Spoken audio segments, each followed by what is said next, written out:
Hello, this is McD the Beast, and this is McD Sports 4 coming to you today with Thursday Night Lights. We do this every Thursday night around 1 a.m. in the morning. Um, it's going to be a new time next year. That I'm going to tell you because I'm assuming we're going to have new people throughout the channel, hopefully by next football season. And there's going to be a lot, and there's going to have to be a new time because not a lot of people are going to be up at 1 a.m. in the morning. For this. I was just thinking this earlier tonight during while watching some NBA games. I was like, I cannot have these live streams if we're going to do these live streams 1 a.m. in the morning. We just can't have that if we're going to have if we're going to reach our goals. So this live stream is going to be focusing on the recruiting and NBA. We're going to start off with recruiting, more recruiting than NBA. Yesterday was early signing day, and some teams did good, some teams did bad. I'm going to just go through it, give you my wall reaction to it. And just to let you know, I am a Maryland Terps fan, just to let you know. I'm just going to tell you right off the bat, I thought Maryland had a decent day with early signing day. So let's go through it. I have the rankings right here in front of me. And before I continue, hit the thumbs up button, subscribe to the channel if you're new. Subscribe goal of 150 subscribers, not 100, 250 subscribers by the end of the year. We're already way past 150. 250 subscribers by the end of the year. We're at 241 right now. So we're 9 away. Love to hit that goal. I'm going to be doing a lot of bowl previews tomorrow since I really have nothing to do and I need to get some of these bowl previews out. So I'm going to get the Las Vegas Bowl today. We saw the Career Bowl. I meant to get the Las Vegas Bowl out today. I had some plans I got to, and I couldn't get to the video. And then overall, we will get to those videos tomorrow. As the Rockets just wrapped up the game and won 122 to 117. I am going to talk about this game eventually, but I want to start off with recruiting. So let's get into it. I've been prolonging it long enough. I go by 24/7 Sports for the recruiting rankings. I say I've always been using. I'm just gonna go through one through whatever. We'll start off with number one, Clemson. Clemson's recruiting class is just unbelievable. They have the number one recruiting class. It's probably gonna stay that way. 6 5-star recruits, including getting the top player who actually lives right down the street from me. Well, not literally right down the street, but the high school we went to is about 20 minutes away from here. Brian Reese, I would love to see Maryland pick him up, but fortunately he decided to go with Clemson. Can't blame him. I know Maryland offered him a scholarship, but unfortunately, we could not get him. I don't even think he visited Maryland. I can tell you who he visited. Hold on. I can tell you who he visited. And I want to listen to what the people had to say on TNT. He did visit. It looks like he visited Clemson, Alabama, and that's all I see him visiting. I saw him visit. I mean, every team offered him a scholarship. It looks like the teams that only seriously recruited him were Clemson, Alabama, and Auburn. Clemson, Todd Bates, and Brent Venables recruiting him. Georgia and Georgia Tech did recruit him, especially Georgia Tech, and he did. It's not saying who he visited. It looks like Miami and Michigan tried recruiting him as well. Notre Dame, Ohio State, Oklahoma, Penn State, USC sent someone out. So everybody you could think of went out and offered him a scholarship, but he decided to go with Clemson. I can't blame him because school's very good schools, so can't blame him. So they got the number one player in the country. They also got Miles Murphy, who's a 5-star recruit out of Georgia. DJ, I have trouble with his last name, Uiagalelei, out of California. DeMarcus Bowman out of Lakeland. DeMonte Capehart out of IMG Academy. and Fred Davis the second from Jacksonville, Florida area. But yeah, I mean, what a hell of a recruiting class there by Clemson. Number two, Alabama. They had 3 5 stars, 19 4 stars. I mean, they did a pretty good job recruiting. It's just that Clemson is just one of those unbelievable classes. I mean, I'm looking at the top 10 right now, and Clemson has number one and number three. I mean, that is just ridiculous. Both defensive players. Number three in recruiting right now, as of right now, after early signing day, is Ohio State.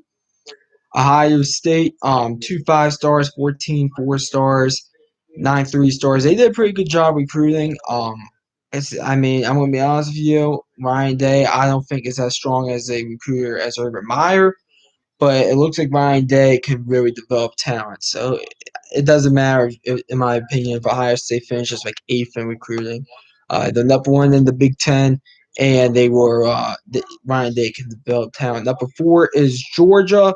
They Georgia.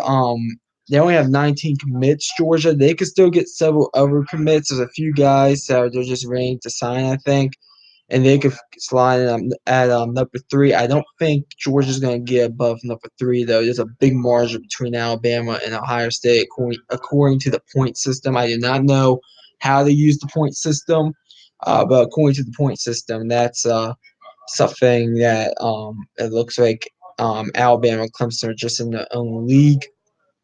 LSU's number five. Listen, LSU, the story of the day for LSU, man, shadows. The story of the day for LSU is that they lost a 5 star recruit, Raheem Jarrett, to the Maryland Terps. He flipped on them last second. I'm going to talk about Maryland's recruit extensively once we get to them. We're at like 27th right now. But that's the story of the day for LSU. They had a few guys, especially at wide receiver position, that flipped on them. They still have a very good day recruiting. I'm not bashing LSU or anything. But as a Maryland Terps fan, it is nice going out there and flipping a 5 star recruit. From that was going to go to LSU. Number six, A&M, Texas A&M. They only signed one 5 star recruit, a bunch of 4 star recruits, 12 of them. I still think they probably have another slot or two open. Maryland also, I think flipped a 3 star from them. So that's good as well. Number seven is Auburn. Auburn did a good job recruiting. Unfortunately for these schools like Auburn, Florida's eighth. Unfortunately for them, I mean that's very good. It looks very good on paper, but if you look at Auburn and Florida, that's fourth and fifth in the SEC. So all of a sudden, that's not looking as good. So that's the problem. You're going to see a lot of these SEC schools that got into the top 25, but they're eighth in their conference. So that's not a good thing. If you're some of these SEC schools, you got to do better recruiting. You got to get into the top 10. But Florida finished eighth. No 5 stars from Florida. Florida, a bunch of 4 stars though, 16 of them. Probably leading the way in that. Texas, they finished ninth. They outdueled Oklahoma on early signing day, and it's primarily because they did go out and get one 5 star recruit. The 5 star recruit from Tucson, Arizona, by Gene Robinson, running back. He's probably going to be huge for them down the stretch. Even though Maryland will still beat you all when we face you all. So that's something to keep an eye on there with Texas, seeing if Todd Herman can really flip these guys. Or not flip these guys, develop these guys. Oklahoma 10, Notre Dame 11. Notre Dame got 2 5 stars, so give them credit. I thought they had a decent day with early signing and everything. It looks like they still have some scholarships open, so they could be moving up in the standings some. Michigan is 12, no 5 stars from them. Penn State is 13, no 5 stars from them. Washington, they have the big coaching change there, but it's their defensive coordinator, Junior Lake, who is going to be becoming the head coach there. And speaking about Washington, I am going to talk about them tomorrow in the Las Vegas Bowl preview, which I meant to do today. I explained that at the beginning of the video. So yeah. And they did go out and get a 5 star from home state, Saval Smalls, outside linebacker. I'm sure Junior Lake had a big role in recruiting him. So that was good to see. Let's see. 15 is Tennessee. South Carolina. Listen, South Carolina. I know they're eighth right now, or like something like that in the recruiting rings. Like, if you're talking about SEC, even though I think they're seventh, if I'm not mistaken. They went out and got someone huge. They went out and got, if I could find his name. Here we go. Jordan Birch. They went out and got Jordan Birch. That's a big get for South Carolina, homeschool kid from the Hamden School.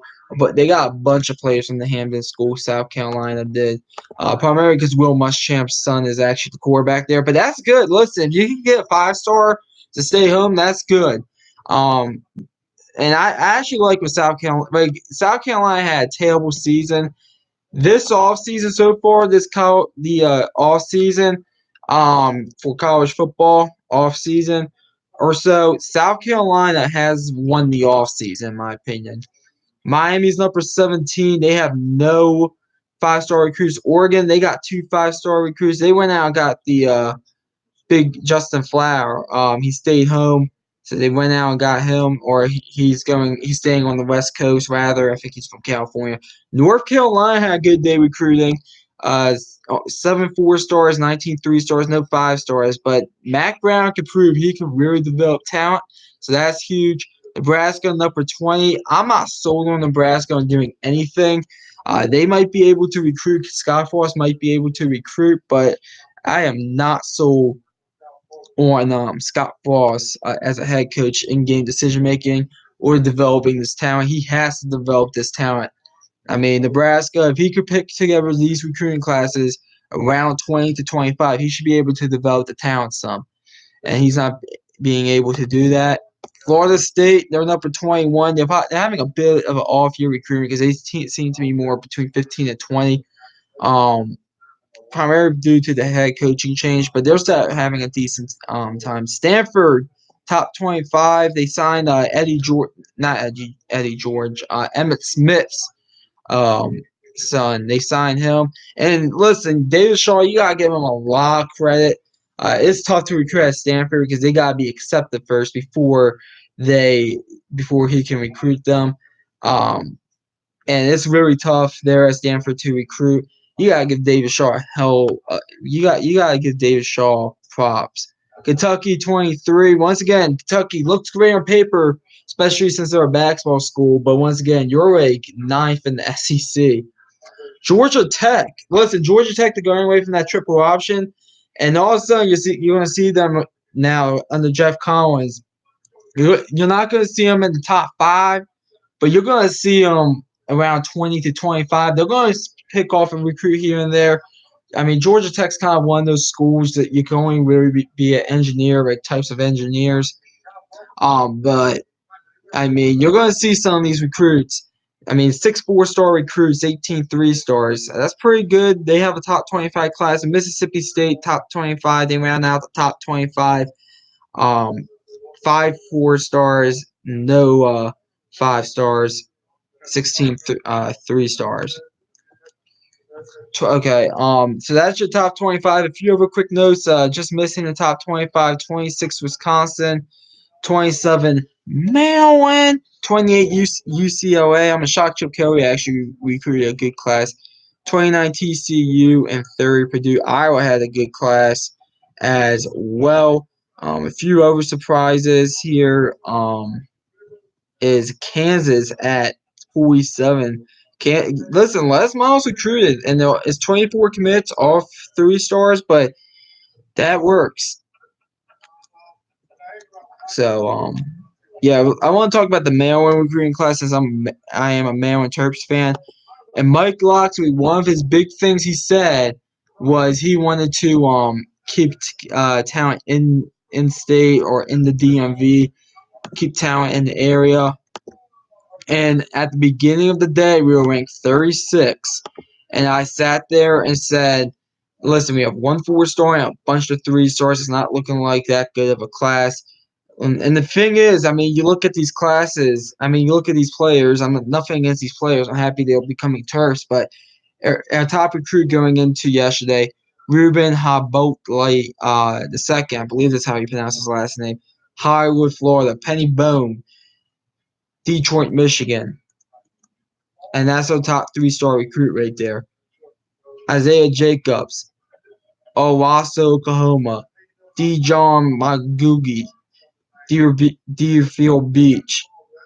Terheap Still. Now, that's an okay recruit. You're going into New Jersey, but that's kind of like the DMV geographical area. Beer Brady, that's a local recruit, and I've actually been to that high school before. I'm not gonna in Clarksville, Maryland. I've been inside the high school before. I know where the high school is. It's not too far away from where I live. But like Raheem Wilmot, Fort Lauderdale, Florida. We have a JUCO kid, Jack Bennett. Um, another JUCO kid from Kansas. Another JUCO kid from Kansas. Christopher Love, Fort Lauderdale, Florida. Deion King, Garden Cal, California. This Nick Garnara kid, he's a New Jersey guy. This guy's a PA guy, Shane Mosley. That might be CJ Mosley's brother. I don't know. Glenn Miller, Orange Park, Florida. DeMar Glaze, Charlotte, North Carolina. DeCon Green, that's a Baltimore guy. Trey Smith's a Baltimore person. Zach Perkins, Tampa, Florida. So basically, what I'm trying to get at is he said he wanted to keep kids in state, but he's getting all these kids out of state. And I was going to come on here and go on an absolute rant on him because I was like, you say you want to keep these kids in the state. The number one kid in the country lives in Maryland. He lives 20 minutes away from here. Okay, his high school is right down the road. So, and he couldn't keep him in state. So I was getting very disgusted with Locksley because the Maryland, listen, do we expect top recruiting classes? No, but I expect us to at least be around the top 25 or maybe in the top 25 when it comes into recruiting. I mean, the DMV is probably one of the most underrated areas for recruiting. And you see these guys like Alabama, LSU come in here and we just heavily recruit. And there's this, and Raheem Jarrett, LSU guy, he basically when he was going to go to LSU, and then he posted on his Instagram around lunchtime. I was walking the dog, but I found this out. He's going to sign a letter with Maryland, sign a letter of intent with Maryland. That's great news. The number 2 wide receiver in the country. Unfortunately, the number 1 wide receiver went to Ohio State, which sucks. But listen, that's a great get right there. I mean, that's a huge get from Mike Locksley. First 5-star recruit to go to University of Maryland since 2014. That just bumped us up big leagues. And right now we have the 27th class. Unfortunately, I do think we're maxed out, so we might slip a spot or two.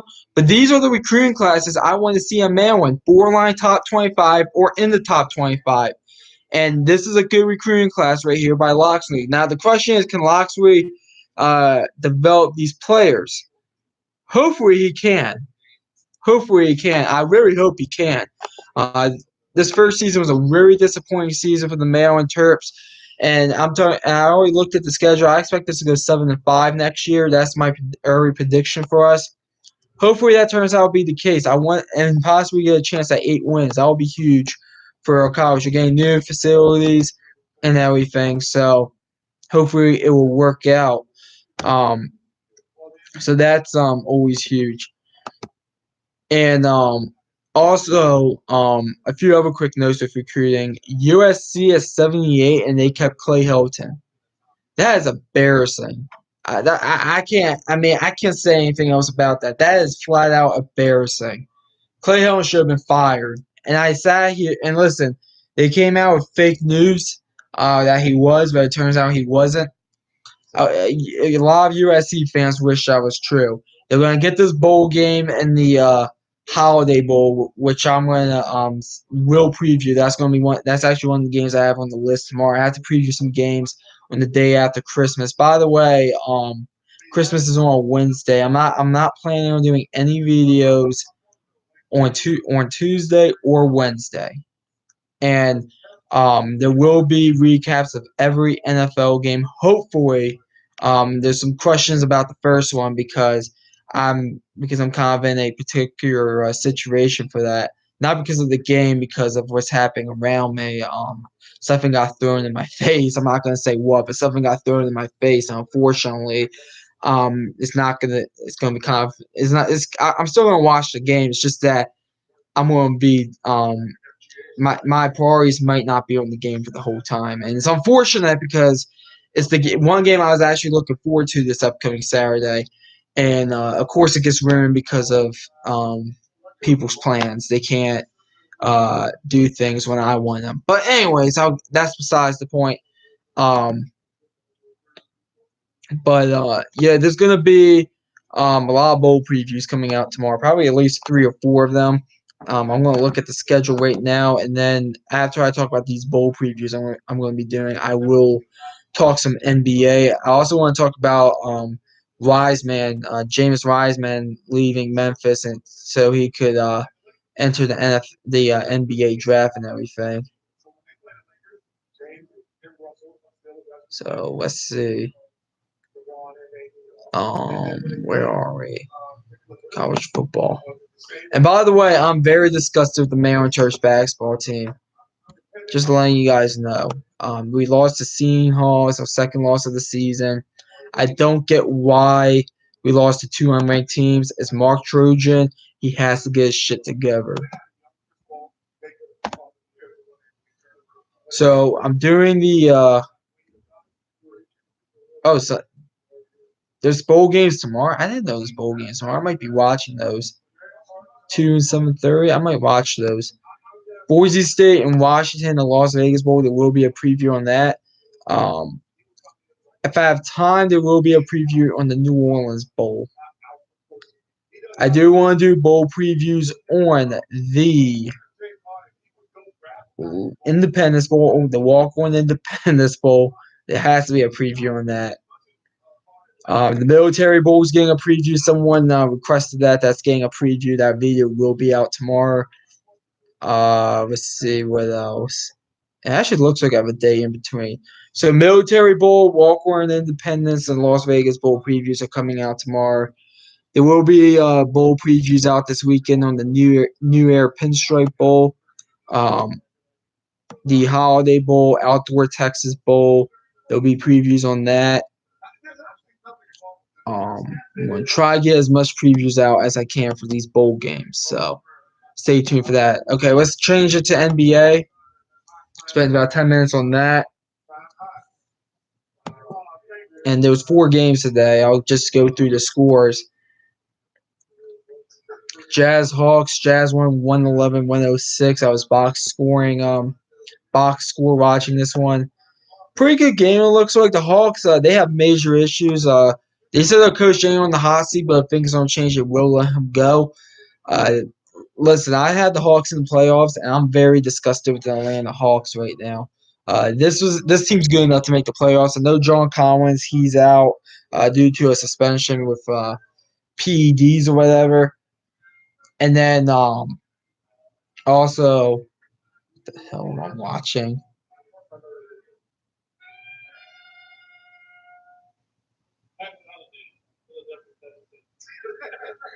Jesus Christ. It's old films from Charles Barkley on the Sixers. But anyways, oh,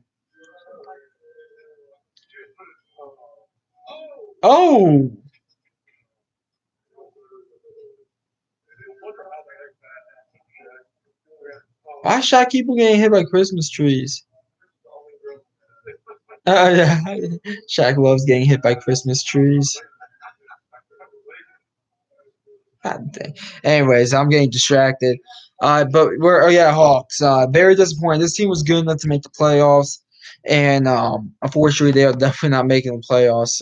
The other game before I talk about the 2 big games, Spurs beat the Nets at 118-105. Spencer Dinwiddie had a good game, but Spurs, they're more of a team that works together, teamwork team, and they got a win. They're 11-16. That AC in the West is going to be interesting to see who gets it. The Nets, they are 15-13. Okay, the 2 big games. The one that just ended, we'll talk about that one first because the other game, in my opinion, was the bigger game. Rockets Clippers. Rockets made the big comeback. They were down, I think, 65-47, if I'm not mistaken. At halftime, they come back and win 122-117. The story of this game basically was the Clippers blew a lead. It was a lot. It reminded me of the playoff game from a few years ago when the Clippers had a big lead about to make the Western Conference Finals in Game 6, and then they blew it to the Rockets like a 30-point lead. It reminded me of that. Lou Williams and Patrick Beverley are also the stories. They both got kicked out of this one. They're lucky it wasn't a playoff game. That can happen in a regular season game. And Patrick Beverley only got kicked out because he was arguing his sixth foul, which I thought was a bit ticky-tack, so I can understand the argument. And Lou Williams was arguing a foul call as well. I want to be honest, I don't think the refs were the best in this Rockets-Clippers game. But it's just a regular season game. It's no harm.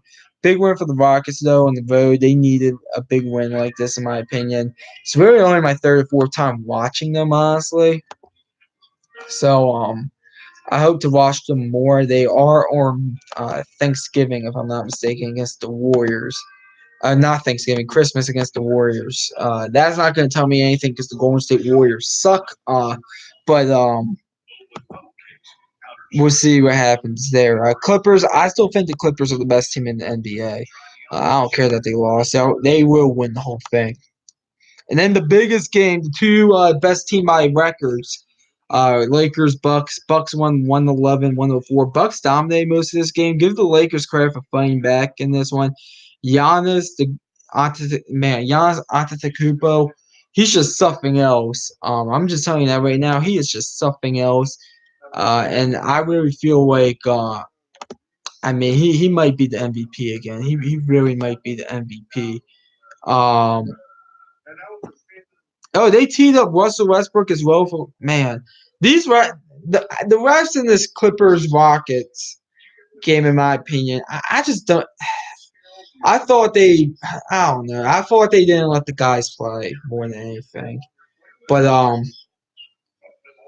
let's get back to the Lakers Bucks. LeBron even said, "Look, Giannis is just something else." That's what this game basically was. Get the Lakers credit for fighting back, making it a 7-point game, 111, 104. Bucks was your final, but it's just one of those games you look at and it's just like, my God. They had no answer. Now, Anthony Davis had a good game. He was questionable for this one. He came out and had a good game, so that was good to see. So your Friday games for national broadcasting is Mavericks, Sixers. Doncic is out, by the way. And then your late night game. I don't think they have a late night game. No, they do not. And then your Saturday games to watch, where I'm going to be watching college football and NFL. But you do have Wizards, Sixers, and Rockets, Suns. Maybe I'll watch that Rockets Suns game, even though I am a Wizards fan. So I'll probably end up watching both of them if I can. But I am also going to be watching bowl games as well. But that's basically all I have. I don't want to stay on too late for certain reasons. But that's all I have basically. Hit the thumbs up button, subscribe to the channel. Oh, well, Bila, how you doing? I didn't realize no one was commenting. I was kind of just going back and forth to make sure the screen was okay. Basically, what I'm doing is basically just giving my thoughts on recruiting. Before I just jump in for a half hour. I know it's kind of late, but this was the only time I could have done it. And I kind of gave updates on the channel. Speaking about updates, I'm gonna try to make a new intro, like a whole intro this winter. No guarantees. You just got here. Yeah, I announced it, I think, on Tuesday that I was doing this, but I just don't think but I didn't really advertise it well enough. There's going to be no live stream. Well, there will be a live stream, but it'll be on Friday. I believe your live stream will be on Friday. But I need to do a better job announcing these. I don't know what's going on. Well, I can tell you what's going on. Mark Trojan, that's what's going on. But I just really feel like I think we'll be fine. Hopefully, even though I know we're not. I don't know. We're gonna fall out of the top 10.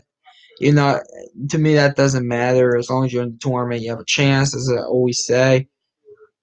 But man, I mean, and I picked Liberty. I know you saw the video, but I picked Liberty. 34-27 in the Cure Bowl. Liberty needs to be in the top 25. Well, as long as Liberty gets in the tournament, they have a shot. As I said, the college basketball top 25 does not matter whatsoever. It does not matter. So, and some people disagree with me on that, but it does not matter. North Carolina is out of the top 25, and they will be in the tournament as long as their record's good enough. So, basically, that's why the top 25 in college basketball doesn't matter. In college football, it does matter. So,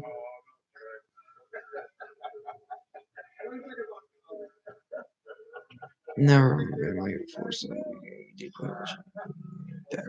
Oh, you guys be LSU, you guys be ranking. By the way, LSU fans, I'm calling out LSU fans right now, and the reason why I'm going to call out LSU fans, I don't know if any LSU fans are going to watch this. I'm not calling out all LSU fans. I'm only calling out ones that I interacted with since Mayo stole that 5-star recruit from you guys, flipped them. And I was bragging, saying, "Oh, we flipped a 5-star recruit from LSU," as I should be, as a Mayo and Terps fan, because that's not an everyday thing that we sign a 5-star recruit. But LSU fans basically said how I'm being. They had no answer for me. How that happened? Which okay, I mean, your best answer is it doesn't matter. Okay, but then they went ahead and said that I called their LSU woman stupid. Um, and I know Liberty flipped a 4-star from us last year. I'm still livid about that. Because I was like, how can they flip a 4-star? How can Liberty flip a 4-star? That was my whole spiel. But Liberty needs talent more than anything. I think more than anything, like FBS talent. But back to my rant. LSU fans accused me. One LSU fan did. I'm not going to say his name, but if you're in the Uncle Lou chat, you know who it is. Said that he accused me of calling LSU woman ugly and Louisiana not ugly, dumb. Calling LSU woman dumb, Louisiana woman dumb. Now, I never said such thing about any woman from the state of Louisiana. I have nothing against the state of Louisiana. I've been there before, and I actually thought it was nice. Now, he could have gotten mistaken about me saying stuff about maybe Florida woman, Ohio woman, Virginia woman, because some of the encounters I had with certain people from those states, both male and female, have been brain cells coming out of my head because I was losing brain cells. So maybe he got confused with that. I don't know. He said he posted something about on his Twitter. I was like, okay, what's your Twitter? I'd love to see this. No answer. So that was a lie right there. So just want to make that clear. Nothing against LSU people. Just having fun that we flipped a 5-star recruit from you guys. If it doesn't work out, would you approve me on hiring you, Freeze? I'll have to think about that. I'm hoping Locksley works out, though. Locksley proved that he can recruit. Now, he needs to develop this talent. As I said earlier in the video, since you weren't here, I said I expect. I looked at their schedule, the Maryland Terps schedule, and I said 7-5. That's my early prediction, 7-5. And the way I'm going to do, and by the way, one other announcement involving college football videos. Early predictions, way too early predictions. All I'm going to do is release a top 25. All I'm going to do is do that, and I'm going to go ahead and basically the 5 tiers and tell you which teams I have in each tier early. That's all that I'm going to do for early season predictions. 2 videos, or I might only do the tiers because to me it's tough doing a way too early top 25 video, and I also wouldn't be doing a video with God, they have Rick and Morty Cheetah Pets. My God, I'm watching commercials right now with NBA, the NBA show on TNT. But where was I? Oh yeah. But all I'm gonna do, I think, is just do like Alabama tier one teams, Alabama, Clemson, Oklahoma, Ohio State, etc., and just go through each 130 teams and tell you which tier they're in, explain what each tier means, and that's how I'm going to do my way too early college football predictions. Um, I don't believe in doing top 25s right after the season for 2020 or after recruiting when that's over in February. Now I'll do one. I'll do a top 25 maybe after the spring games, but that means I have to watch a lot of spring games. I do not know if I will have time to watch a lot of spring games. But as of right now, I'm planning for my preseason top 25 to be at at out on August 1st. Mike Locksley could be another Mark Trojan. Listen, that will be. He will not get fired then if that's the case because that means 7-5 every year. I'll take it. I mean, listen, I just want us to win 7, 8 games every year. Maybe pull off an upset against Ohio State, Penn State here and there, or Michigan. Even though I'm gonna be honest with you, I should consider Michigan below Ohio State. So now I have a chance to wrap on. Looking at mail and schedule, I see you guys being Northern Illinois, Towson, Western Rutgers, Michigan State. West Virginia is a toss-up.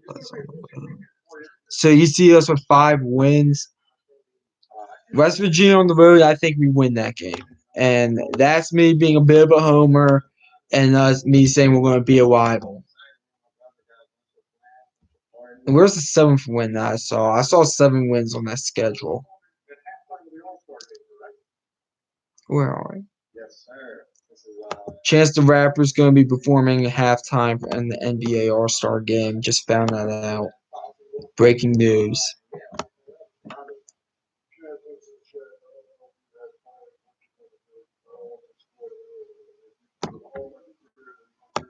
Okay, so here's the 7 wins I said we're definitely beating Towson, Northern Illinois, Rutgers, at Northwestern.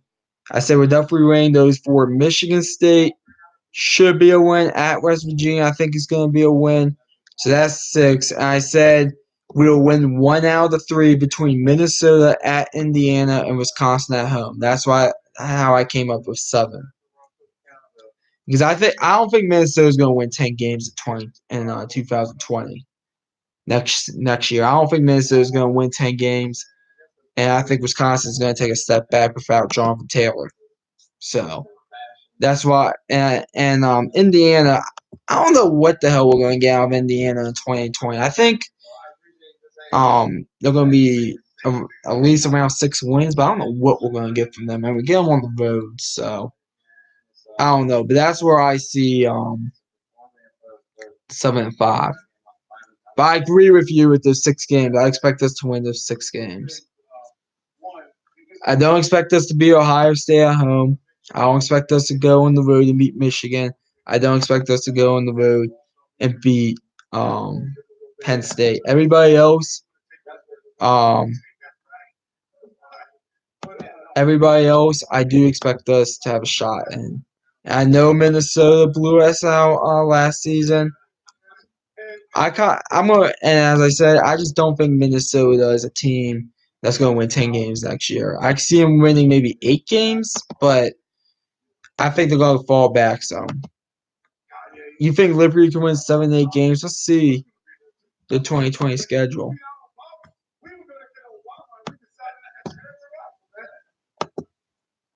Well, good thing I could bring all those people there. I feel like the biggest part about being an ambassador is actually. Okay, Liberty schedule. You say 7, 8 games. Let's see. I think you guys beat North Carolina, A&T. At Bowling Green, you guys will win that. UL Monroe, I think you guys will win that. So that's 3. At UConn's a win. Western Carolina's a win. That's 5. And UMass is a win. That's 6. And you guys could beat FIU, Southern Miss, as well, and I give you a shot on the road against Syracuse, NC State, and Western Kentucky. But 7-8, that's not a ridiculous prediction. I think you guys have 6 wins on the schedule though. But I want to focus more on this season. Some people are already talking about next season, like Tennessee fans.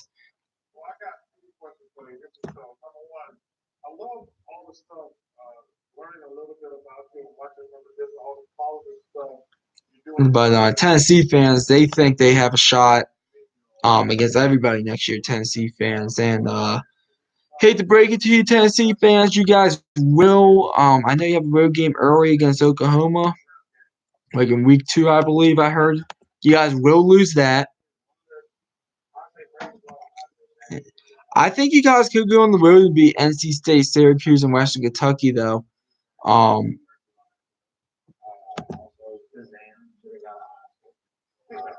Let me bring up the Liberty schedule again, because let me see what 4 losses you have.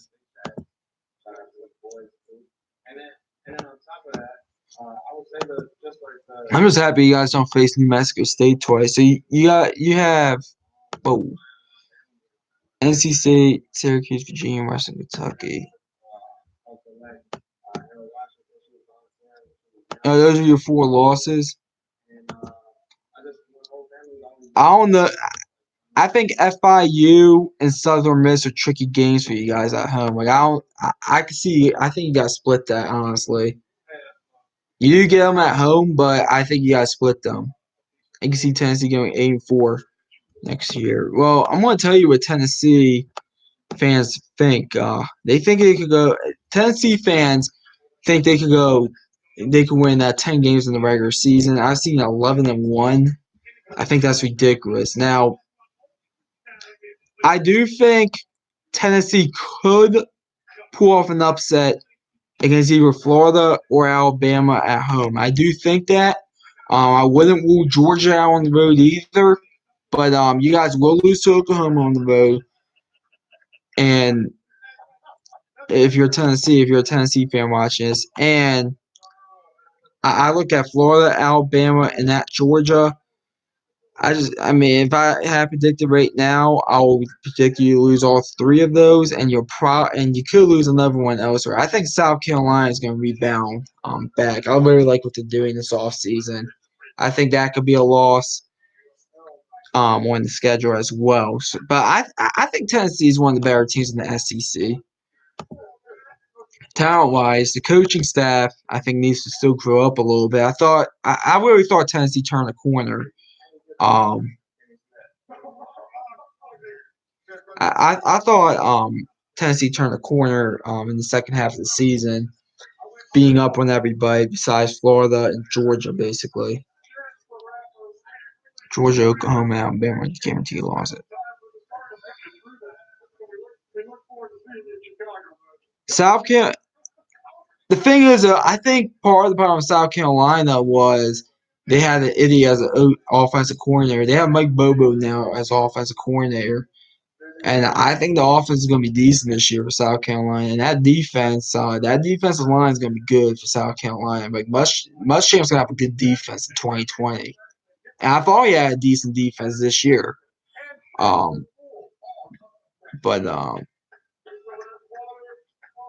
they have a lot of celebrities on this show. Adam Sandler.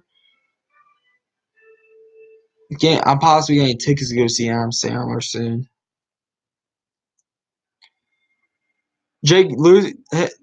Losing Jake Bentley, I don't think really hurts them that much. I mean, the quarterback now, his name escapes me. He's gonna have a whole year as a starting quarterback under that system. I mean, I'm not saying South Carolina's gonna win 9-10 games, but I think, I don't think they're gonna be 4-8 next year. I think they make a bowl game, probably maybe even at 7-5. But I think South Carolina, I think they can win 6-7 games next year. Who's versus Arkansas or Rutgers? Rutgers. Arkansas. Listen, Arkansas is making great. I'm not sold on the Arkansas head coach. As a head coach, I'm sold on him as an O line coach. Huntman.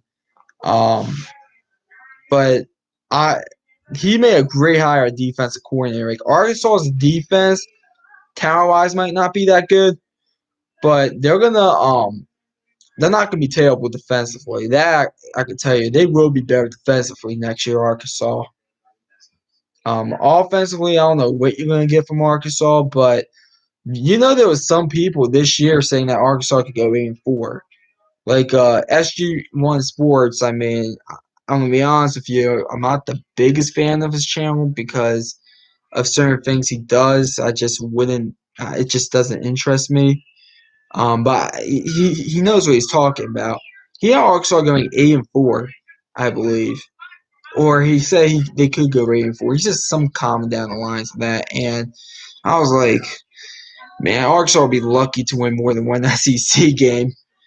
And they couldn't even do that win the SEC game. I hate SMU versus FIU. It's around the same time.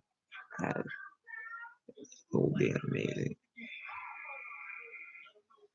It'll be an amazing game. I don't have time to preview the SMU FAU game, unfortunately, but I have two TVs in front of me. The bowl games will be on both TVs, so I'll be watching them both.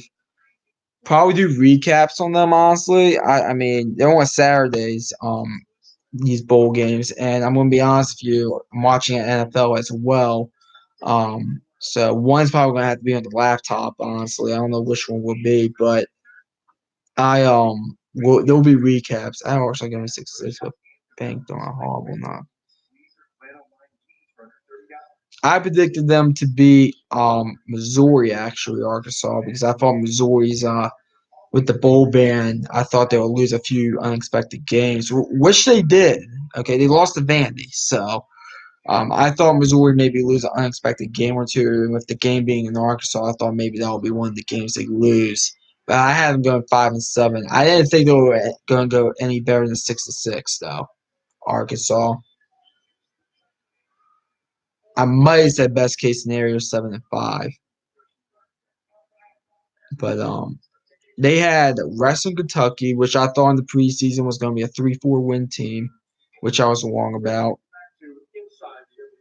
They had San Jose State, which I almost San Jose State did a bit better uh, than I thought. And who else did who else did they have? I think they have like an FCS schools in Colorado State maybe, who I thought was not going to be good either, Colorado State. But I thought the non-conference schedule, you got to win at least all four of those.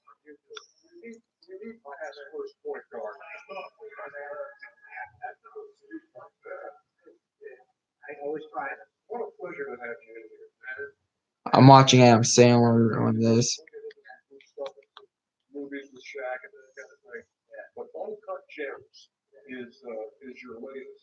The Razorbacks losing to San Jose State games. Well, I predict them to lose to Western Kentucky. San Jose State, that was surprising. When they lost to them, I was like, Chad Moore is going to have to pull off an upset in the SEC, keep his job at this point. Western Kentucky was a pleasant surprise this year. Let's look at Arkansas' schedule in 2020. Because I do think Arkansas will be a bit improved this year. I think Barry Odom as the defensive coordinator, I think they could maybe pull off an upset. The non-conference schedule is Nevada at home.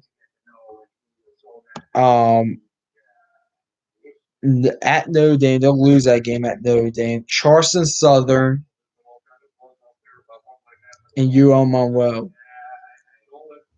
So they'll go maybe 3-1 in the non-con. I'll say they'll beat Nevada. Nevada was a bit disappointing to me this year as well.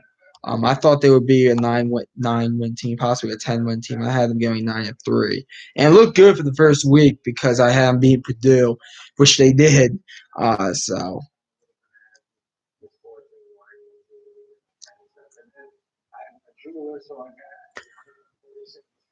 I will agree with you if Chad Morris is still the head coach on that, Eli. But I really think Barry Odom as defensive coordinator. I think they'll win a game just because of that, and that game will be the Nevada game. They'll beat Louisiana Monroe, in my opinion, and they'll beat Charleston Southern. Look at the SEC schedule though. At Mississippi State, Texas A&M at the neutral site. I think both of those are losses. Alabama and LSU, you get them both at home. They're both losses. Tennessee at home, I give them like a puncher's chance in. At Auburn, I think it's a loss. Ole Miss at home, if Ole Miss is struggling, maybe. Even though I'm gonna be honest with you, I think Ole Miss makes a bowl game this year, no matter what. And then at Missouri and Arrowhead, I don't know about that one. I think that one is probably a loss. I laugh at that hire. FAU will be in the tour for the next few years. I'm telling you, FAU, they won 10 games this year. They won't win more than 8 games under Willie Taggart.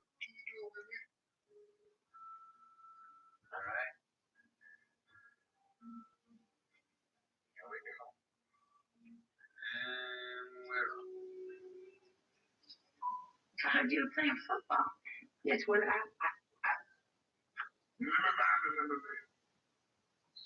Yeah, but Willie Taggart, I couldn't believe he got another head coaching job. But I think 2020 is going to be a lot like this year, a lot of parity. I do think that the worst team. I do think there's going to be a few teams that can maybe fall off. I think Michigan State's going to fall off. I think that I don't. People that think Alabama's going to fall off and go 8-4. I think they're idiots personally. I think Alabama's actually going to be very strong next year. I thought Florida State 8-4 Novel's first year. Maybe Rutgers steals a Big Ten win. I'm gonna comment on that. I have to go to the bathroom, but I'm gonna comment on that. After I come back here in a minute. I'll be right back. But I'll comment on those comments after I come back. The best decision you ever made. Hey, so I mean, when you're walking around, like people always ask girls that, like, what's the number one thing people shout at you? What's the number one thing people shout at you? Say happy. Okay. Say happy. Or leave it. How could you do that to Bob Farmer? I was going to say that. I was going to say yeah, and that's up there. Yeah, I hear about cliche. I hear you can do it wherever I go. I do like that. Yeah, no. And the love of this game. When did it start for you? Oh, as a kid. I used to get trophies in my room. I was great when I was like 8. And then the older I got, the worse I got. Everybody, when I was 8, everyone. Oh, you know what this is? Yes, I know what it is.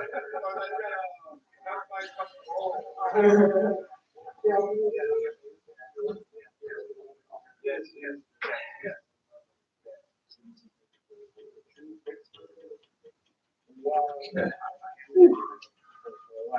Okay. Sorry about that. Take a piss. I'm sorry. Florida State 8-4 in Novel's first year. Let's look at their schedule.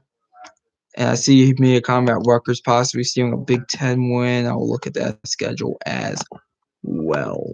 I don't think ACC schedules in the conference got set yet.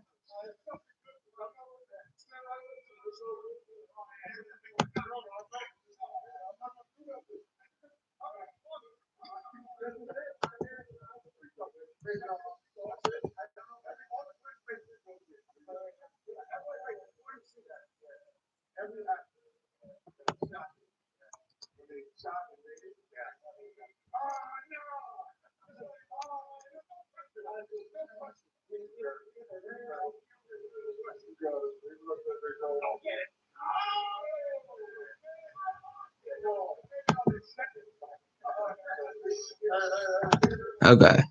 So FSU. Okay, yeah, they're non-conference. The non-conference schedule's out, but the conference schedule's on out for the ACC.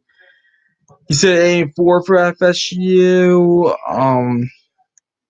Let's see. I think they beat West Virginia in week 1. I just think they do. It's a neutral site game in the Mercedes-Benz Dome. I just think they beat West Virginia. At Boise State, I think they lose that. I think they lose against Florida at home. They'll beat Samford, so that's 2 wins, and they're not in the ACC schedule. They'll beat Boston College, that's 3 wins. They'll lose to Clemson. I think they beat Pitt 4. Wake Forest will beat them, that's 5. I think they go into NC State and Syracuse and beat those guys, so that's 8. I mean, that's 7. Yeah, I see 7 and 5 for Florida State at this point. And you said Rutgers may still win in the Big Ten. Well, the non-conference schedule is Monmouth, which will win, at Temple, and then Syracuse. I could see them being Syracuse at home. I'm not high on Syracuse at all. I think that was a one-year wonder.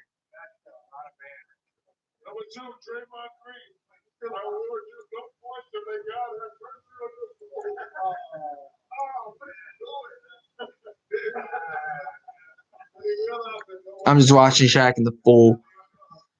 They have Illinois at home, Indiana, Nebraska, Michigan, Penn State at home, at Michigan State, at Maryland, at Purdue, at Ohio State. Well, I could actually see them being either Illinois or Nebraska, honestly, at home. Rutgers. I could see that. I won't predict it, but or I said Illinois looks like straight up garbage. I can see Illinois possibly, but I just can't. I just can't predict them win any Big Ten games until I see it.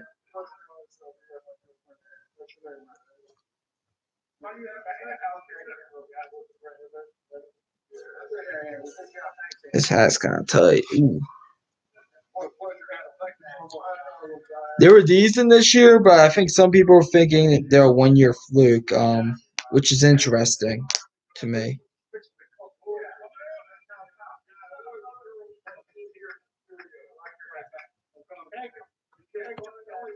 So, if Nebraska loses to Rutgers, he could pick Gaspar in serious jeopardy. Well, if Nebraska only goes 6-6, even 7-5, I think it should put his job in serious jeopardy. You're such high things that Nebraska's going to be back with Scott Frost. Back-to-back years with no bowl games. Are you kidding me? This is a huge year for Scott Frost, and he's on my hot seat, by the way. I do a video every year on coaches that should be on the hot seat, and he's one that stuff are going to be on that list. Year 3, I usually love giving coaches 3 years, and what happened? So I got mistrack. Inside the NBA is such a fun show to watch, but as I was saying, I love giving a coach 3 years. 3rd year around, if you haven't done anything, or at least show improvement, I am gonna throw you in the hot seat. Scott Frost has been similar to Willie Taggart. That's true. The only difference is Nebraska fans, I think, are a bit more patient, even though I'm telling you this right now, if they get out to a slow start again, like let's look at their schedule. I know they face Rutgers, so I have it right here. They get Purdue, Central Michigan, South Dakota State, and Cincinnati as their first 4 games. They start out the season 2-2. And all 4 of those games are home, by the way. I think you gotta go if you're Scott Frost. I think you gotta go 4-0 in those 4 games, and Nebraska's capable of it. I know Cincinnati's a good team. I know South Dakota State, Central Michigan are good teams in their levels.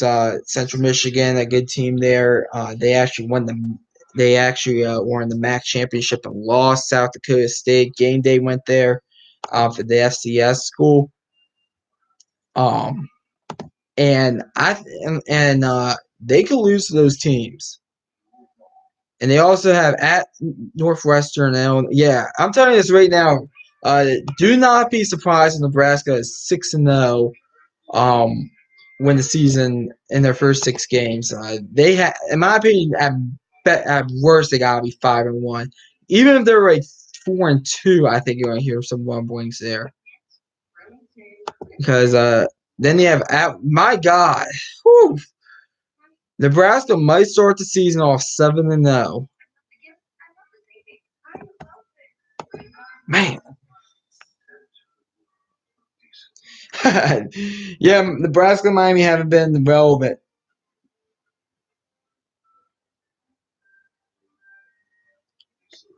At Nebraska going 8-4, I thought they were approved, but still not win the West. I had Miami going 9-3. That didn't turn out well either. Let me tell you something. I thought about doing this, and I kind of backed off it, but I'm telling you this right now. There might be a live stream dedicated to Miami fans on how idiotic they are. They are some of the most dumbest fans I've ever seen. I mean, Miami fans, my God. Look at Miami's schedule next year. Temple at home, week 1. That's not giving me. Ragnar, I think they beat UAB at home. Is not giving me at Michigan State. God, they could start the season out 1-3. My God.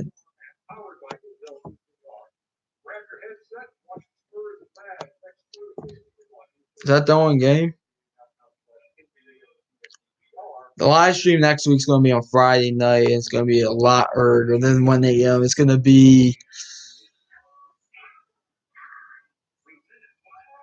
It might even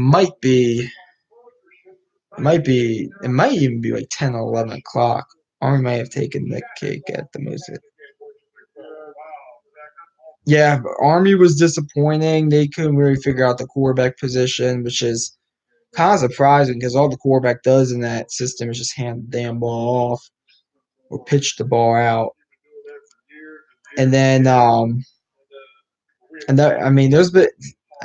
thought Maryland was disappointing. For my expectations, I was making a bowl game. I thought that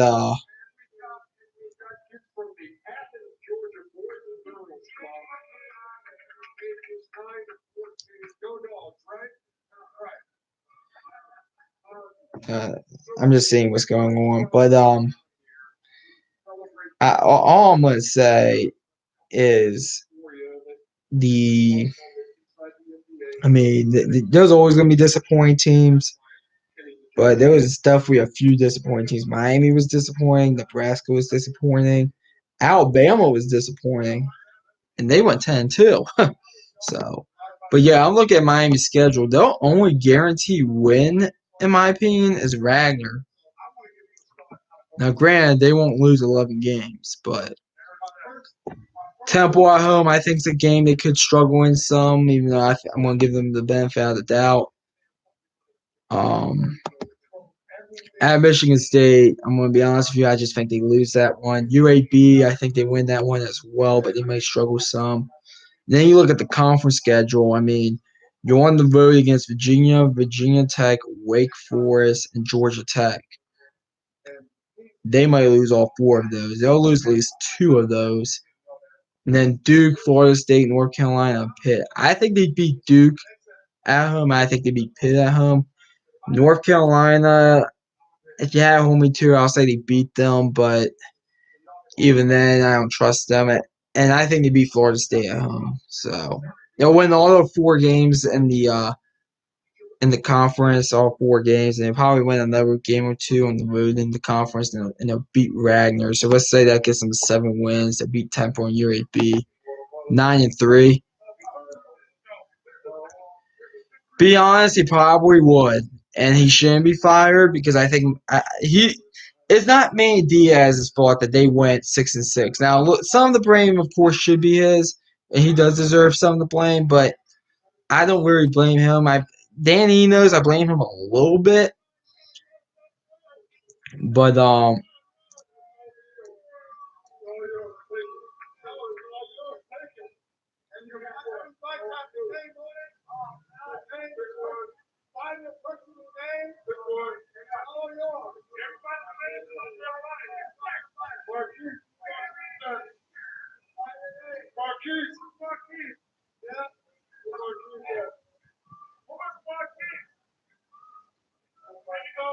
giving all these kids bikes for Christmas. That's nice.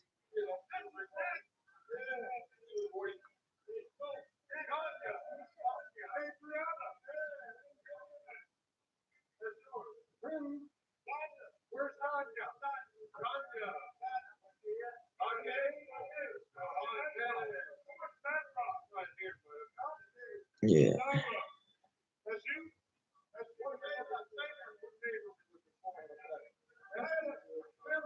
I predict 5-7 for Miami. I think either going to lose Temple and Florida State. Michigan State's a toss-up. Man, that if they lose to Temple week 1, oh my. Now, Maryland lost to Temple, so I mean I've seen them beat Power 5 teams, Temple, but man, imagine Miami fans if they lose to Temple week 1, they'll be after Manny Diaz's head. I mean, my God.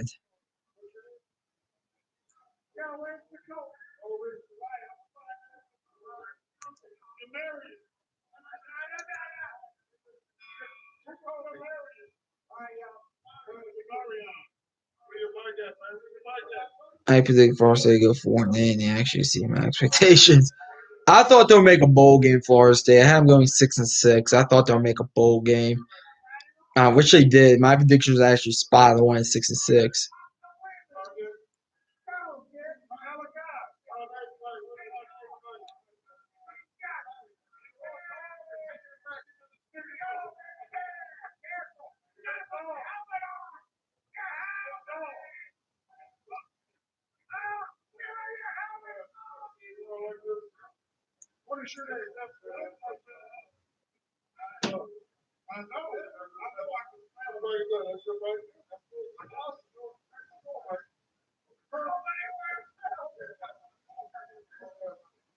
It's like, my God. A lot of fans playing Jimbo Fisher and Save Tag, and then we got a chance. Jimbo won, though. I mean, do I think Jimbo's a piece of shit? Do I think Jimbo's a piece of shit? Yes. I think Jimbo's someone that doesn't care about the growth of players. I mean, Tallahassee Police Department and FSU have a very tight-knit relationship because the rule was with Jimbo, as long as it wasn't a felony, no action will be taken. But all I'm gonna say is, yeah. Turn this off, okay. But what I was trying to get at was, how you doing, Dennis Wilson? We were actually just talking about Miami, Dennis Wilson. We were actually just talking about saying, and I was basically saying, I think you guys could go 9-3 next season, 2020.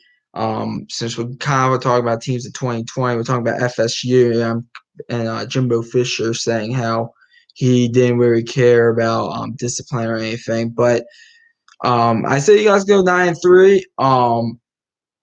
But if you guys lose to Temple week 1, I said Miami fans will lose their shit. So that's what I said about Miami.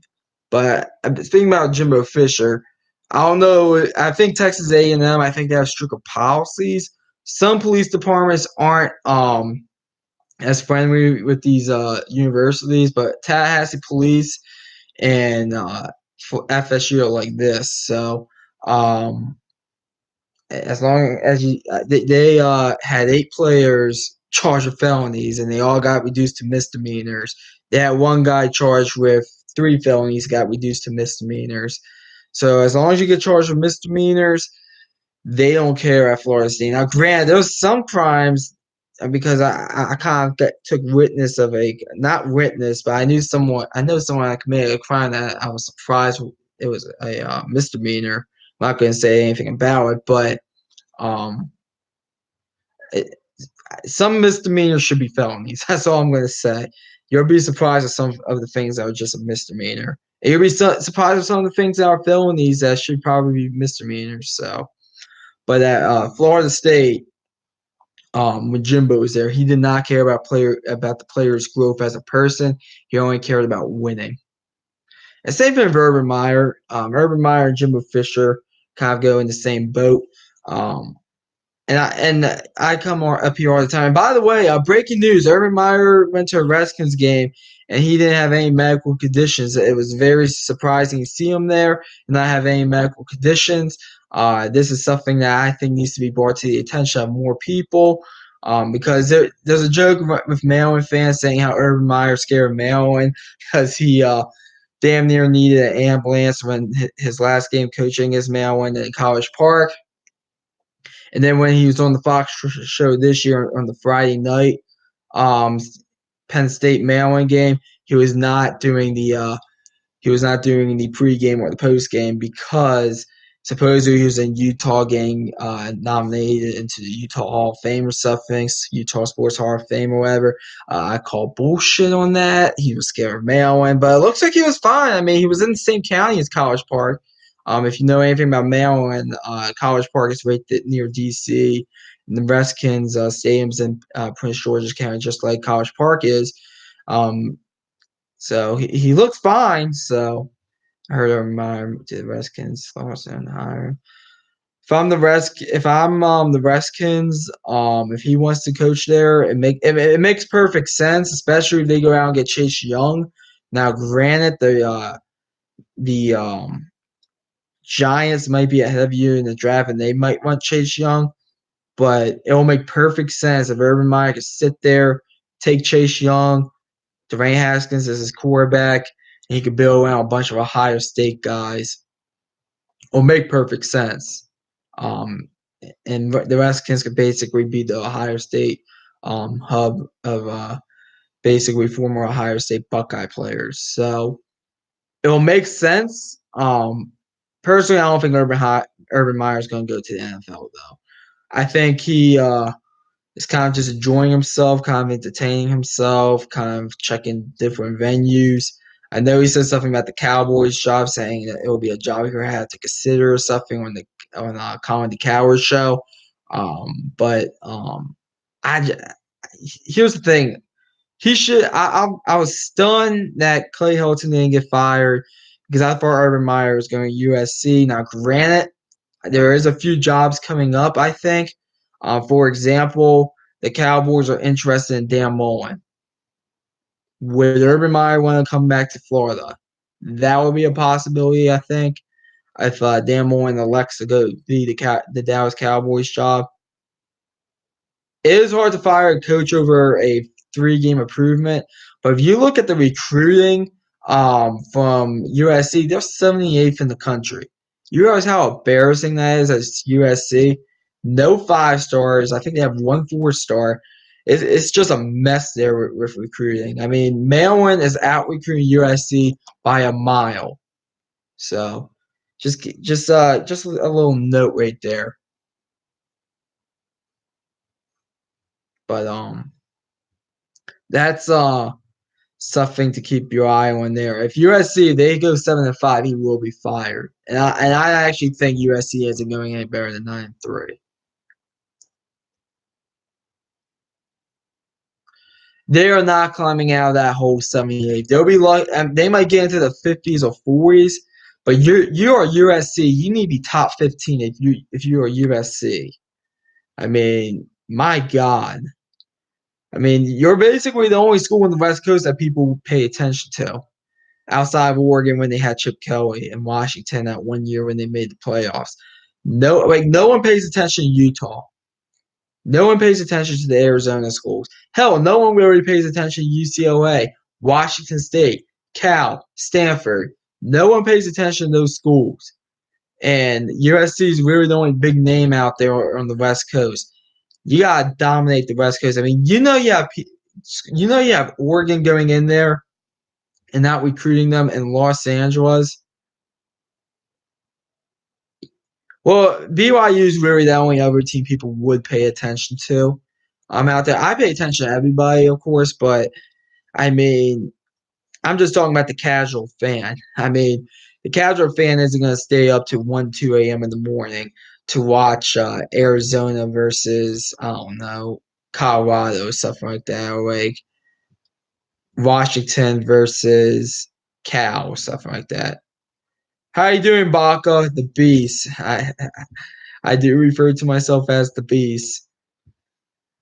But I mean, I'm just telling you the truth. USC should not be 78th in the country in recruiting. That is pathetic as far as I'm concerned.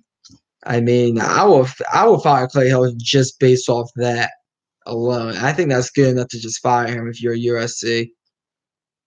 And I don't think I'll look at USC schedule right now. I don't know if the Pac-12 schedules are looking like if their non if their conference schedules are done yet.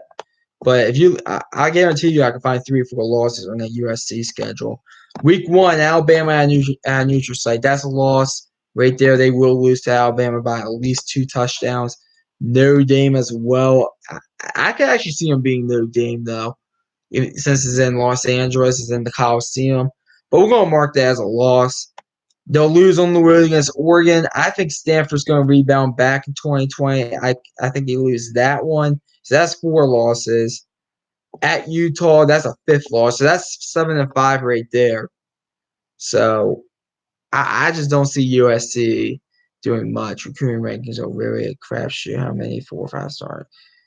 That is true. Now listen, do I think recruiting is 100% of the reason of winning? No, but I think it's 25 to 30% the reason why teams win.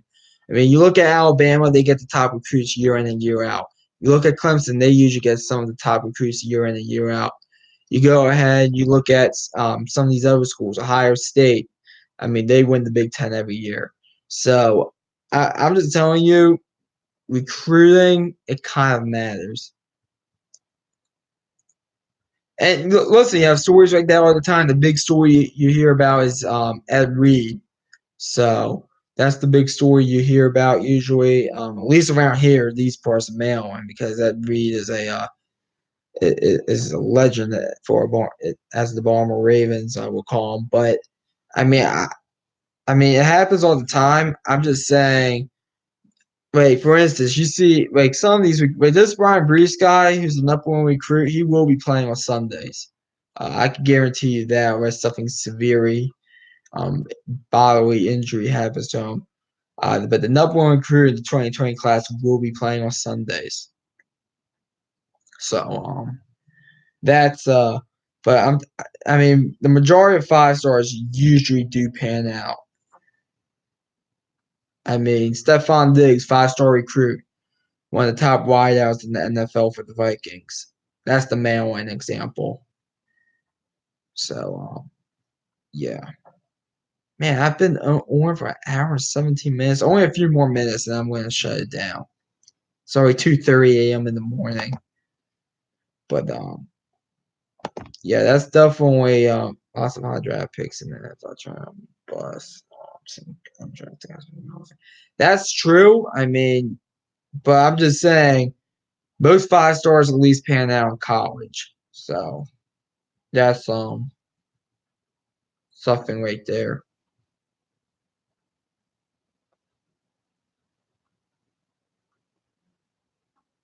But I really feel like 78 for USC is just unacceptable.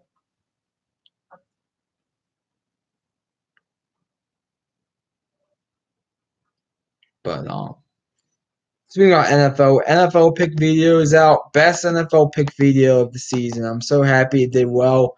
And the NFL pick videos, I'm gonna be honest with you, I do not expect so much out of them, only because the majority of this channel is very focused on college football. And we're 8 subscribers away. We got 242 from hit, so we're 8 away from hitting a goal.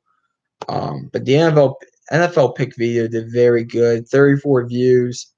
No likes or dislikes, but that's okay. The views are what I like. But very good NFL pick video this week for Week 16. And hopefully some of these recaps I do for some of these NFL games. I know one of the subscribers that we picked up today. We picked up 2 subscribers today. One of them popped up on my screen. He's a huge Texans fan. So hopefully we get some Texans fans, because I know Texans fans are probably not going to agree with everything I say since I'm a Tennessee Titans fan, but I do think that I just feel like Texans fans would probably eventually just agree to disagree. Louis basketball team, I believe there was only one 3-star player. He's a freshman. We'll close being ranked in the top 25. Some of that has to do with coaching. I mean, all I'm trying to say is you're right that rankings, that the 5-star, the 4-star rankings don't matter. I'm sure if you look back at like the top recruiting classes from like 10 years ago and look at it now, I'm sure the rankings will be different. But I mean, most 5-star recruits usually pan out at least in college, and 4-star recruits usually pan out at least in college. And hopefully, Raheem Jarrett does for Maryland. Hopefully that does happen. First 5-star recruit since 2014. He flipped from LSU to Maryland. Big flip right there. Honestly, talent rankings are probably higher in the last 3 years. That's because of coaching. Willie Taggart's a terrible coach.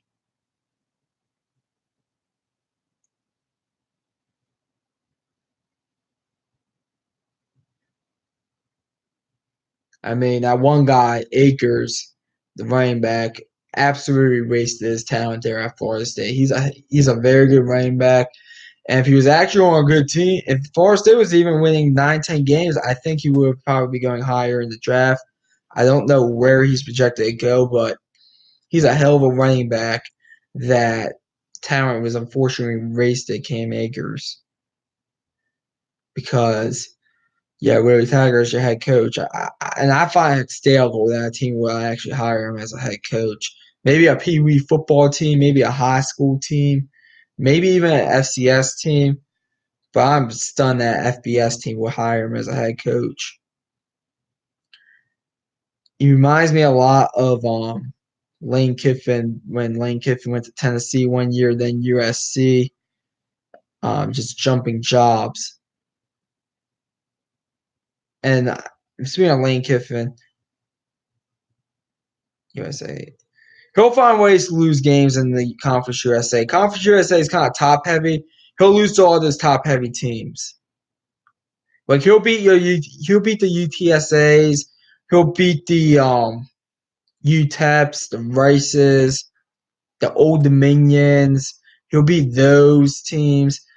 He'll beat FIU here and there. He'll probably pull off an upset here and there. He'll probably win like 2 out of his 4 non-conference games. But that's all he's gonna do there. The Sun Belt is better than Conference USA. I think the Conference USA has. I think the Sun Belt is more competitive. But I think the Conference USA has a few more better teams than the Sun Belt. Now Appalachian State, I think, is better than any Conference USA team. But Louisiana, I mean, I think UAB maybe could beat them. I mean, maybe the Sun Belt's better maybe this year, but I think overall, I think the Conference USA is just a bit better. Don't forget about some of these mid-level teams like Southern Miss, Marshall, Western Kentucky. I think you could consider for one of those teams. Don't forget about those teams in the Conference USA. I mean, FAU is kind of another one because usually it's just UAB, North Texas, Middle Tennessee, who had an off year. I don't expect that to last long. But just don't. I wouldn't expect. I mean, the Conference USA has like 7 or 8 teams that are pretty good. Yeah, it'll be interesting to see what Liberty does next year. That schedule is not like a tough schedule, but it's a schedule that I think they can really pull off some upsets.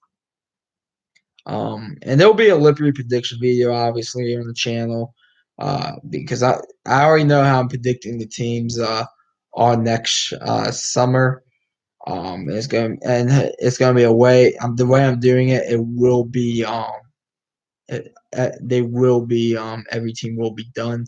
I know we missed out on some of the MAC teams, some of the Sun Belt teams, some of the Conference USA teams, and even some of the American and Mountain West teams. We did get every Power 5 team, man.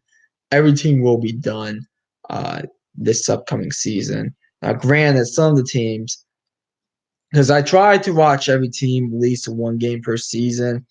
I even try to involve them in my picks 1 game per season. Do y'all know any Liberty fans besides me? No, but I know people that are going to be alumni. I graduated with like 2 or 3 people that are going there. That are going there. I know one person wants to go there. Or he told me he wants to go there after community college, the community college I'm going to. I know someone just accepted a scholarship in my younger brother's grade for Liberty's track team. So I know people that go there. But you're really the only Liberty fan that I see on YouTube. Like the one Liberty fan I know, he's a Tennessee fan. So they're not like Liberty fans, but they're alumni. But and they cheer for the team. But I'm just saying, I don't know any like hardcore Liberty fans besides you, which is fine. I mean, listen, we have Liberty fans, we have Rutgers fans, we actually have some Marshall fans on the channel. We have West Virginia fans. We have Miami fans. We have Alabama fans. I believe I want to say we have a Texas fan. I think we gained an Ole Miss fan or two, maybe. I mean, we have some Utah fans on the channel. I'm trying to think what other fan bases we have. I think we have an Oregon fan on the channel. We have 2 Oregon fans on the channel. We have a Minnesota fan. I mean, we have fans from all over, and the goal is I want fans from every fan base on this channel. So I'm happy you're a Liberty fan. That's great, in my opinion. I'm a Maryland Terps fan. We have some Maryland Terps fans on the channel. Maybe some FCS fans. JMU fans do follow this channel. I mean, they don't watch it. They only follow it because they like me from off the channel. But JMU fans do follow this channel. So that's the one FCS fan group. There's probably 5 or 6, honestly, that follow this channel. But yeah, there are some JMU fans that follow this channel, even though I don't talk about JMU.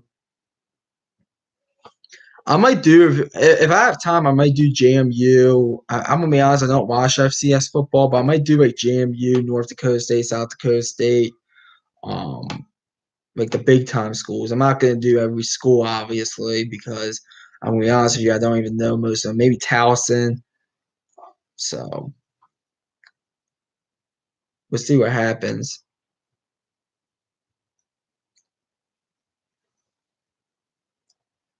But yeah, JMU is the one fan base. I know there's a few JMU fans that subscribe, but they don't watch any of the videos, I think.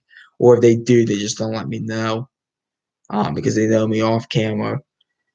JMU is a popular school around here. A lot of people go to where I live. JMU in Towson and Salisbury and Maryland. And there's a few West Virginias.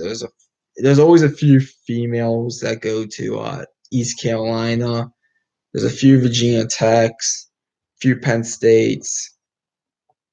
I think someone went to Alabama. Someone goes to Georgia. There's a few South Carolinas every year. There's a few Tennessees. I'm trying to think what other colleges. I think there's someone that went to Colorado. There's someone that I know that went to Arizona. There's an LSU. There's actually another Georgia. There's a few Michigans. So pretty diverse college field here. All people around me though, I think, are Maryland fans for the most part. There are some people. I live on a street, and then right next to I don't live in a court, but I live right next to a court or a Carlsack. And there's a Virginia Tech and Syracuse fans in that court. Had some fun trolling the Syracuse fans. But yeah, there's a lot of fans around here. I mean, there's some Alabama fans. If Maryland were to lose to Liberty and basketball, you'd probably. Well, I'm borderline calling Mark Trojan's job after tonight. That was not a good performance tonight. And the thing is, we did outplay them. It came down to coaching that game, and it's just unfortunate that Mark Trojan is just not the coach to put this team over the top. It's plainly obvious.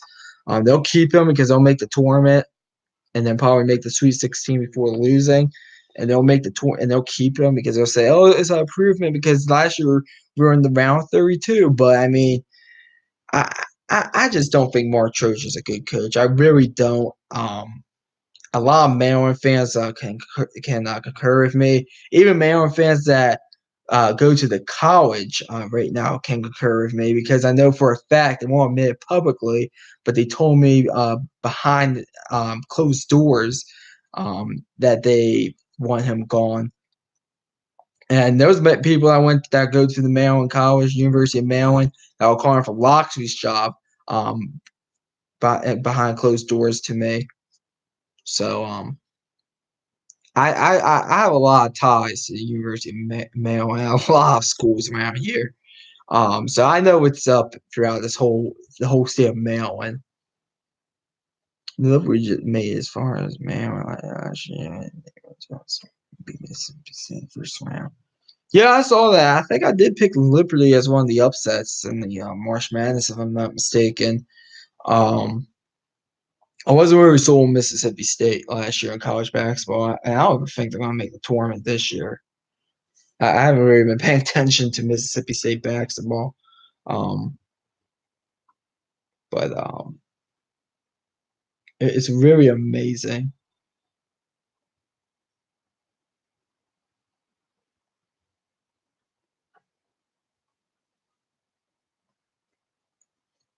That some of the things I hear, not just about University of Maryland or like Salisbury, because I think you do live in Maryland, Eli. I don't know which part, but I think you told me you live in Maryland. But like Salisbury, um, even Forestburg, Towson, some of the local high schools around here are pretty messed up. The A Sun sucks. Liscombe lost just about everything from last year, including their head coach. Yeah, I'm gonna be honest. I don't follow. Is that the conference Liberty's in? I mean, I only follow the major conferences in college basketball. I'm gonna be honest with you, but I mean, Liscombe's one of the teams I have seen in the tournament. But yeah, I know a lot of things around here, like in Maryland. I'm telling you, there is some really messed up situations.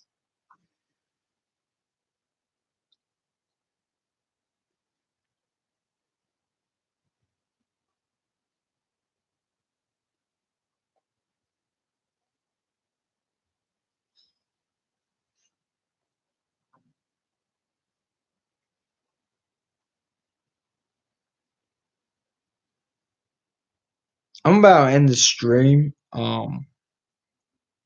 primarily because I've been with a while. DC area is so political. Oh, you live in the DC area of Maryland? I, I mean, I don't live too far away from the DC area. Like I'm close to Montgomery County, but and I'll be honest, I don't go into Montgomery County that often, primarily because I just go Frederick or Westminster or Columbia because it's easier. Um, I know Bethesda's political as hell though. Bethesda and Rockville are. I don't know so much about. I don't think like Damascus, Clarksburg, and Germantown are, but I know for a fact that like Rockville and Bethesda is, especially Bethesda. Good lord. Um, and I'm gonna be. I know Eli, you like talking politics, and if you want my 2 cents, I'll give you my 2 cents because I think there's 3 people watching, but I think you're the only one like really watching. If you want my 2 cents, I have an uncle who lives in Rockville. Yeah, I mean, I have family that lives like in North Bethesda, and I hate driving down there so much to visit them. But if you want my 2 cents on just in mail-in politics, I do not like how the districts are drawn up. I don't think, and it's not because I'm a Democrat or Republican. If you just want my 2 cents on mail-in politics, on the mail-in Congress politics, I did not like how the districts are drawn up. And like for example, the place I live in, which is the Mount Airy area per se, does not have the same views as Bethesda or Rockville. They just don't. Like I believe like the district I live in is like Sykesville, Ellisburg area, Mount Airy area, Newmarket area. I want to say like all Frederick County basically. And besides I think like Brunswick and Carroll Manor, Adamstown, I think like the rest of Frederick County. And then some parts of Montgomery County. I just don't think we should be in the same district as Bethesda. I'm just gonna keep it at that. But I'm about to get off. Damn near 3 o'clock. Thanks for staying. I love the Frederick area too. I was actually just there tonight. I actually really like Frederick a lot. That's the place I go to the most. Whenever I have to go to a store that's not in the Mount Airy area. It's either that. I don't like going to Westminster only because I'm there 4 days a week. And I just want to change the scenery. Columbia. I mean, the problem with Columbia more than anything is just a lot of traffic, honestly. But yeah, I like the Frederick area. And Frederick's starting to get some traffic too, but it's like it's not terrible. Like I was stuck in it today on 15, but it's not terrible traffic. But yeah, I like Frederick. I like Urbana a lot. Clarksburg's okay. I like the outlets. Man, what else do I like? I like Sykesville, Ellisburg area, kind of. Westminster's not terrible. Columbia's not terrible. I haven't been Milestone in a while though. I got told the Applebee's there was good because the Applebee's in Frederick sucks. I'm just being blunt with you. It's just terribly ran. It's not that good. It's just not good. The Applebee's in Frederick and the Panda in Frederick suck.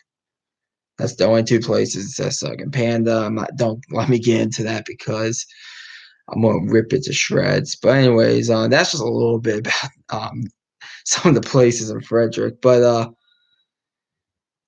that's basically all I have. I'll stay around for another 2 minutes in case anybody has any questions. But I think a lot of people are gonna be. I mean, it's damn near 3 a.m. in the morning. I gotta get some sleep. I'm hoping to get up tomorrow by 10 to watch First Take live. So yeah. But